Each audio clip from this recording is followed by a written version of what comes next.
Bom dia, internautas e ouvintes dessa transmissão que está sendo realizada pelo Facebook do Diário de Pernambuco e também pela Rádio Clube AM. Sou Cauê Diniz, editor de Política e Economia do Diário de Pernambuco, e ao meu lado, Vandeck Santiago, editor executivo também do Diário de Pernambuco. Vamos dar prosseguimento à série de entrevistas com os candidatos ao governo do Estado.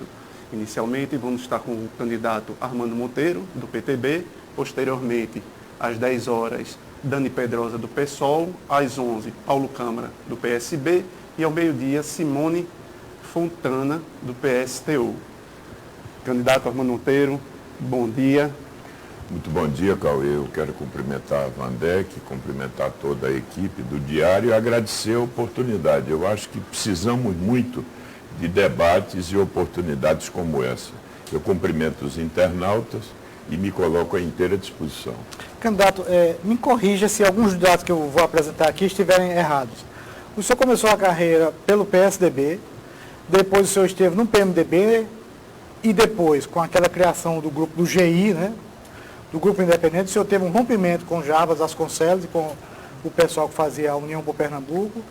Depois o senhor apoiou a candidatura de Humberto Costa, depois apoiou a de Eduardo Campos no segundo turno. Foram aliados, então em 2012 novamente houve um rompimento do senhor com o PSB, e agora o senhor está contra o PSB e novamente numa candidatura de oposição. A rigor não há nada de errado com isso, não há nada de errado com as mudanças. Mas o que é que o senhor está procurando ao fazer essa trajetória pelos partidos? Veja, primeiro, há um processo que se relaciona com o próprio quadro político do Estado. Você sabe que eu fiz, desde 2002, fizemos aqui uma aliança com o PT.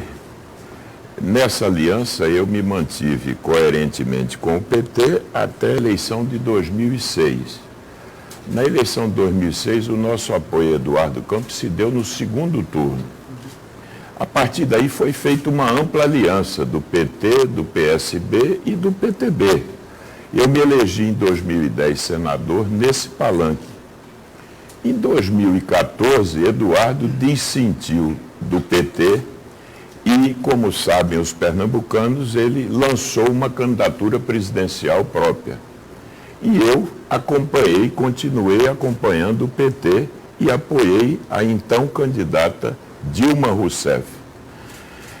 Dessa forma, nós montamos um palanque aqui, que eu fui convocado por esse conjunto de forças para ser candidato ao governo em 2014. Nesse palanque, ou seja, no mesmo palanque em que desde 2006 eu me encontrava.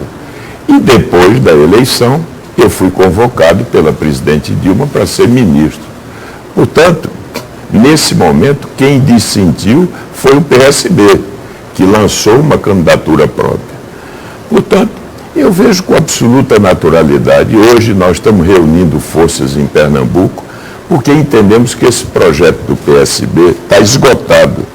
Ele cumpriu um papel importante para Pernambuco, quando havia uma liderança, como Eduardo Campos, que fez indiscutivelmente um governo marcado por grandes realizações. Infelizmente, com a perda e a morte de Eduardo, o que se assistiu a partir daí é um partido que não tem mais a força, a liderança, a capacidade de conduzir Pernambuco a novas conquistas. Portanto, é absolutamente legítimo que pudéssemos reunir forças para apresentar a Pernambuco um projeto alternativo. Daí a nossa candidatura. Candidato, o senhor vem de 2 disputas consecutivas contra candidatos do PSB. Há 4 anos contra o próprio Paulo Câmara e há 2 contra Geraldo Júlio, a Prefeitura do Recife. O que é que deu errado nessas 2 campanhas anteriores e o que o senhor está fazendo de diferente para que o resultado também seja oposto? Eu acho que nada deu errado. A vida política é marcada por processos em que você se apresenta, disputa. Os pernambucanos sabem, por exemplo, que a eleição de 2014, ela não foi uma eleição normal. Ela foi marcada por um processo de trágica comoção relacionada com a morte do então governador. A eleição revestiu-se, portanto, de um caráter, de uma homenagem a figura do ex-governador. E esse caudal de emoção terminou determinando o resultado da eleição. Portanto, não há nada de errado. Eu me apresentei para a disputa, como é próprio da democracia, e nas disputas a gente ganha ou perde circunstancialmente. Aliás, ao longo da minha vida pública, que não é tão longa, eu iniciei a minha vida pública em 1998, foi a primeira derrota que eu tive. Portanto, isso é absolutamente natural. O importante é a gente não deixar de se apresentar para a disputa. E é isso que fiz quando convocado por esse conjunto de forças, me apresento, me submetendo naturalmente ao julgamento dos pernambucanos. Esse caudal de emoções que o senhor comentou agora em relação a Lula, já que Paulo Câmara está colando a sua imagem do ex-presidente Lula nesse momento no qual ele está preso, pode ter algum efeito novamente? Eu acho que não. Esse vai ser o momento, eu costumo dizer, nessa eleição nós vamos homenagear Pernambuco e não homenagear figuras de Pernambuco. Isso se traduz na compreensão de que o debate dessa vez tem que ser marcado por uma discussão dos problemas que afetam Pernambuco. Essa não será uma eleição definida por padrinhos, nem por alinhamentos ocasionais. Essa eleição representa uma oportunidade para que se discuta de forma aprofundada os graves problemas de Pernambuco, na segurança, na saúde, na infraestrutura, na questão do emprego, do desenvolvimento econômico. Portanto, eu tenho certeza que os pernambucanos haverão de fazer esse julgamento em função da discussão dos problemas de Pernambuco. Candidato, que proposta concreta o senhor tem para a questão das facções do crime organizado que estão se expandindo pelo Nordeste? Olha, essa é uma questão muito mais ampla que transcende a Pernambuco. As facções são organizações nacionais. Agora, o que eu posso dizer como governador de Pernambuco, que nós vamos, primeira coisa, uma mudança de atitude do governante. O governante tem que chamar esse problema para si, restabelecer a autoridade pública do governador de Pernambuco. A história recente de Pernambuco mostra que o governador Eduardo Campos foi para a linha de frente. Ele próprio assumiu o comando desse processo, articulou o sistema de segurança, mobilizou a sociedade, envolveu as instituições todas nesse processo, que se traduziu no modelo de governança que foi o Pacto pela Vida. O que é que aconteceu nos últimos anos? Com o mesmo sistema de segurança, com as mesmas forças policiais. O que é que aconteceu que Pernambuco viveu nos últimos 3 anos um grave retrocesso? Falta de comando, de firmeza, de capacidade de comando, de gestão. Por isso, quando me perguntam o que fazer na segurança, a primeira coisa que eu respondo é uma mudança de atitude do governante, que não pode ficar terceirizando a culpa, que não pode ficar transferindo responsabilidade. Veja, dizem que foi a crise que agravou o problema da segurança. Não foi. Em estados vizinhos de Pernambuco, como a Paraíba e o estado de Alagoas, submetidos ao mesmo processo de crise, no mesmo espaço deprimido que é a região Nordeste, esses 2 estados experimentaram resultados positivos de redução nos índices de criminalidade. Portanto, faltou gestão, faltou comando e faltou liderança. Mas o governo tem apresentado uns números nos últimos meses em que começa a haver uma queda da criminalidade, de homicídio, de assalto. Ô Vandeck, você há de concordar que com aqueles índices alarmantes de 2017, 5.470 assassinatos, o dobro da média nacional. Pernambuco alcançou quase o índice de 60 homicídios por grupo de 100 mil habitantes. O Brasil tem um índice de 30, Pernambuco tem o dobro da média nacional. Para você ter uma ideia, o estado de São Paulo, que tem 4,5 vezes a população de Pernambuco, tem em números absolutos 60% do número de homicídios de Pernambuco. Isso significa que em Pernambuco nós temos 600% a mais de criminalidade do que em São Paulo. Ora, diante daquele quadro de 2017, é natural que alguma queda ocorresse. O que precisamos saber é se esse processo é sustentável. Nós precisamos ainda fechar o ano. Eu torço pelo melhor. Eu não faço cálculo eleitoral rasteiro, até porque a segurança, ela acarreta um custo imenso para a sociedade, para as pessoas, para a insegurança da família, para aqueles que veem os seus filhos saírem de manhã, para o aposentado que hoje é alcançado pela violência nas regiões mais interiorizadas de Pernambuco. Pernambuco vive sob o signo do medo. 1.600 assaltos a ônibus estão registrados esse ano. Portanto, eu quero aproveitar a oportunidade para dizer que vou enfrentar essa questão. Vou trazer para o gabinete do governador a coordenação desse processo. Vamos investir em inteligência. Vamos melhorar os índices de elucidação dos homicídios. Vamos implantar as patrulhas rurais. 35 núcleos de patrulhas rurais no estado. E vamos também cuidar da prevenção. Eu acho que precisamos atuar na prevenção, na repressão qualificada e na inteligência.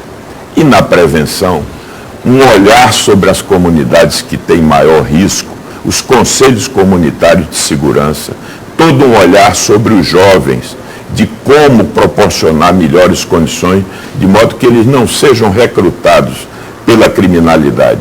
E um olhar sobre as mulheres que são vítimas da violência, casas de acolhimento, para que a mulher vítima de violência não fique exposta à continuidade dessas ameaças e desse risco. Portanto, a questão da segurança vai merecer de nossa parte a atenção que a sociedade de Pernambuco reclama. Candidato, há cerca de 10 anos, Pernambuco viveu um grande apogeu econômico. Várias pessoas, acho que milhares a gente pode até citar assim, conseguiram melhorar sua condição de vida, com um trabalho melhor, melhores oportunidades de emprego. E hoje a gente vê uma situação bem contrária. Muita gente desempregada, SUAP numa situação até de incerteza, podemos dizer assim. O que é que o senhor imagina, o que é que o senhor pretende fazer para retomar a economia de Pernambuco ao que estava há 10 anos atrás? Cauê, é evidente que é preciso que o Brasil retome o crescimento. Pernambuco é a peça de uma grande engrenagem que é a economia do país. Primeira questão é o seguinte: o Brasil precisa retomar o crescimento, mas há muito que o próprio governador pode fazer. E para ativar a economia, para proporcionar um melhor ambiente à operação das empresas, que em última instância, elas é que geram os empregos. Eu diria o seguinte: nós temos que atuar naquilo que corresponde à esfera de atuação do governador em 3 dimensões. Primeiro, retomar os investimentos em obras públicas, recuperando a própria capacidade de investimento do Estado. Hoje, Pernambuco investe metade do que o Ceará investe. O setor público de Pernambuco investiu no último triênio 3,3 bilhões. O Ceará investiu 6,4 e a Bahia 7,6. Ora, são governos de oposição também, governos petistas. Quando o governador Paulo Câmara diz que a culpa é a perseguição do governo federal, a pergunta que se coloca é: por que o Ceará e a Bahia, que são governados pelo PT, nesse mesmo período, puderam ter mais do que o dobro dos investimentos de Pernambuco? Mas nós vamos atuar para recuperar a retomada de obras que são importantes e geradoras de emprego, para oferecer ao micro e pequeno empreendedor de Pernambuco um melhor ambiente. Por exemplo, a política tributária do governo estadual é hostil aos pequenos negócios. Como, por exemplo, o primeiro exemplo, há uma figura aqui da chamada substituição tributária. O pequeno é obrigado a pagar o imposto por antecipadamente. Ou seja, o capital de giro do pequeno, que já é sacrificado, é mais ainda sacrificado porque ele é obrigado a pagar o imposto antes do ciclo de venda da operação dele se realizar. Por exemplo, eu vou lá para Petrolina e o pessoal do comércio me diz: Armando, se nós estivéssemos aqui do outro lado da ponte, em Juazeiro, nós estaríamos submetidos a um regime diferente. A pauta é menor, ou seja, a margem para tributação, e você não paga o imposto por antecipação. Oferecer um melhor ambiente às micro e pequenas empresas e cuidar do setor primário, que foi muito fortemente atingido por 7 anos de estiagem. Apoiar o pequeno produtor, investir na microinfraestrutura hídrica. Não é só a grande obra hídrica, a adutora, a transposição, mas reforçar a microinfraestrutura hídrica, barragens, açudes, poços, sistemas simplificados de abastecimento. Eu acho que se conseguimos atuar nessas 3 frentes, e lembrando que eu tenho experiência e tenho inserção na comunidade empresarial do país, no sentido de criar modelos de associação de capitais, de ampliar a inserção externa de Pernambuco. Pernambuco tem que se conectar mais com o mundo. Nós exportamos pouco e há condições de colocar muitos setores da economia de Pernambuco na trilha, no caminho da exportação. Exportar é contratar demanda externa, gerando empregos aqui. Então, nós vamos atuar firmemente para que Pernambuco recupere o tempo que perdeu na nossa economia. Quais seriam esses setores? Inclusive o polo de fruticultura lá do São Francisco vai para o PECEM, não vem para o SUAP. Veja, você colocou num ponto importante. Nós precisamos fazer de SUAP um instrumento. O SUAP é um projeto fantástico, em que gerações de pernambucanos puderam investir no projeto de SUAP. Há uma infraestrutura que foi criada. SUAP é um ativo estratégico. Mas nós precisamos ter um compromisso com o SUAP, uma gestão profissionalizada. Não colocar SUAP na cesta dos acordos políticos de última hora. Vocês sabem que o governador Paulo Câmara se submeteu, por mero interesse eleitoral, a uma imposição de um partido que o obrigou a entregar a direção de SUAP, a direção do Porto do Recife, a Secretaria de Desenvolvimento Econômico a um partido. Gestão profissionalizada, recuperar a autonomia de SUAP e viabilizar projetos muito importantes. Por exemplo, o custo de movimentação de cargas em SUAP. SUAP só tem um terminal de contêineres.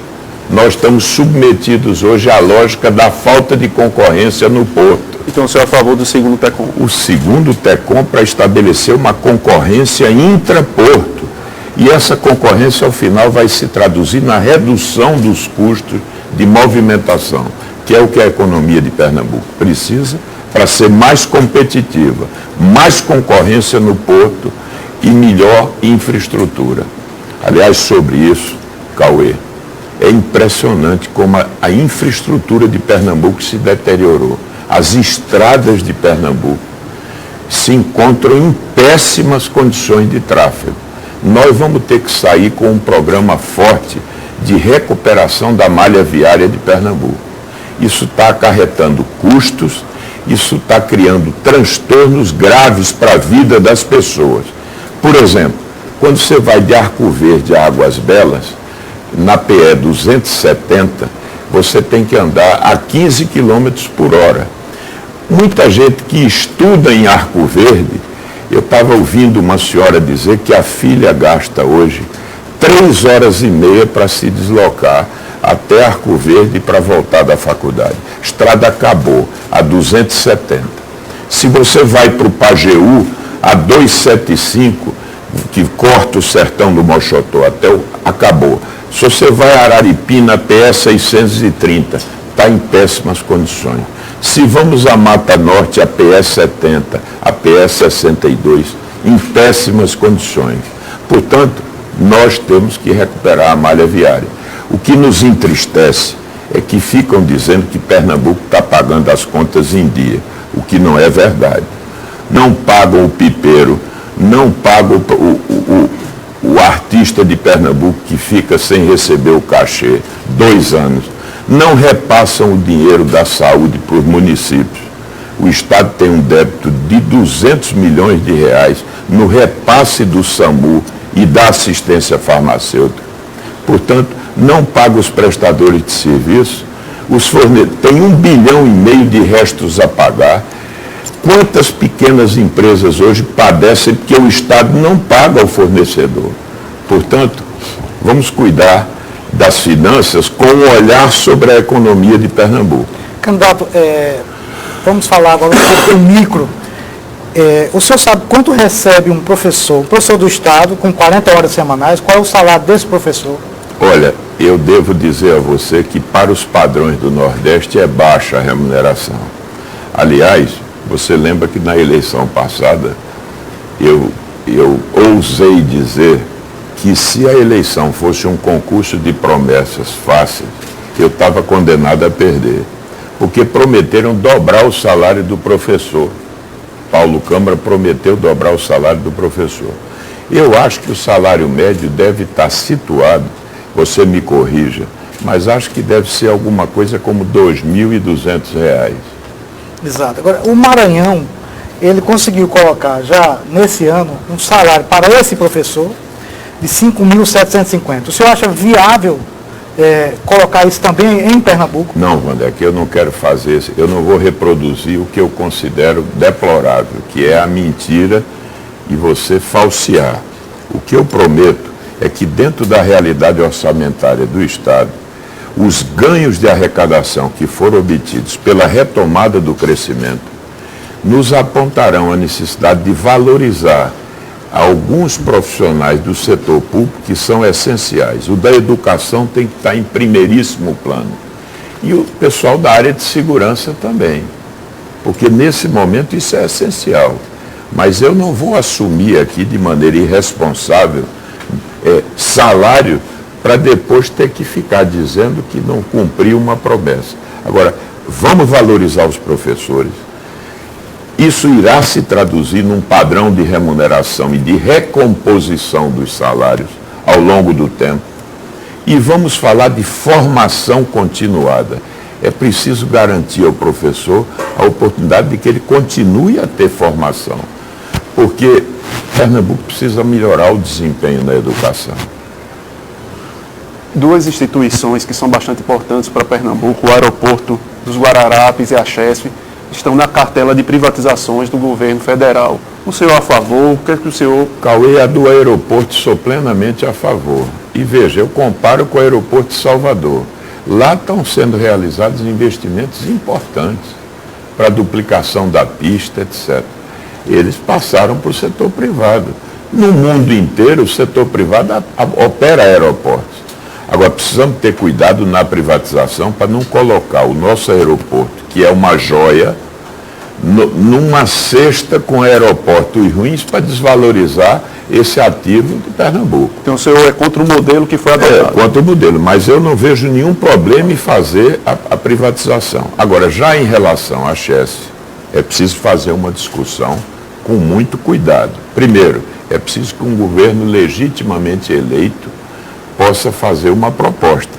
Segundo, a Chesf é uma companhia de desenvolvimento regional também. É preciso saber que papel essa companhia terá quando ela tiver participação de capital privado. O setor público vai manter um tipo de ação que lhe dá um comando sobre as decisões estratégicas da empresa? E a questão do Rio São Francisco? Que investimentos nós vamos garantir para a revitalização do Rio São Francisco, que está morrendo? É importante que se saiba que o Rio São Francisco está morrendo por falta de investimentos na revitalização. Imagine o sistema de geração de energia amanhã sem o Rio São Francisco. Era o colapso do sistema todo. Então vamos cuidar do Rio, vamos definir um modelo adequado para que o Estado continue a ter o comando das decisões estratégicas e vamos garantir investimentos, porque o que nós precisamos é de energia. Ninguém cresce sem oferta de energia. Candidato, sua opinião sobre a questão da privatização da Chesf, eu não digo não é nem o diagnóstico, mas o senhor, como político experiente, qual é a sua opinião pessoal em relação a isso? Depende do modelo que será adotado. como a Chess é uma companhia de desenvolvimento, eu defendo um modelo que pode ter participação do setor privado. Agora, o Estado brasileiro mantendo o comando sobre as decisões estratégicas, com um olhar sobre as questões que impactam o desenvolvimento regional. Não é pura e simplesmente entregar a uma empresa privada. Isso eu sou contra. Pelo papel que essa empresa cumpre no processo de desenvolvimento da região. O senhor, se fosse governador do estado há 4 anos, o que é que teria feito de diferente de Paulo Câmara? Olha, primeiro, a compreensão de que na crise é que nós testamos o governante. Há um discurso falso de botar a culpa de todos os problemas na crise. É o contrário. Para navegar com bons ventos, qualquer comandante navega. O comandante é testado na crise.